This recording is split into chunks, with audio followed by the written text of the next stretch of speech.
Suppose if you are using a laptop running on Windows 11 and if you open the settings, okay, in the settings section where you can see, you open the settings, okay, here you can see an option accessibility on the side. Let's click this accessibility, and from the accessibility you can have the option to choose the color filters. Okay, if you click this color filters, here you can see, okay, you can turn on the shortcuts if you wish. Then you can see that here it is written the keyboard shortcut for color filters, that is Windows logo key, control key and the C key to turn on color filters on or off. So currently this feature is off here.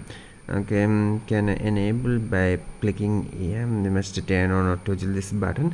Okay, if you want to turn off this color filters after you enable this feature, then you can see that in your computer this is the Windows logo key, then this is the control key and this is the C key. That is, if you press this Windows logo key, control key and this C key, these three keys at the same time, you can see that this color filter have been turned off now. And for turn on it again, you must press the same method, that is, you must press the Windows logo key, one finger in Windows logo key, another finger in control key and another finger in this C key. You press these three keys at the same time and you can see that now the color filters shortcut features have been enabled.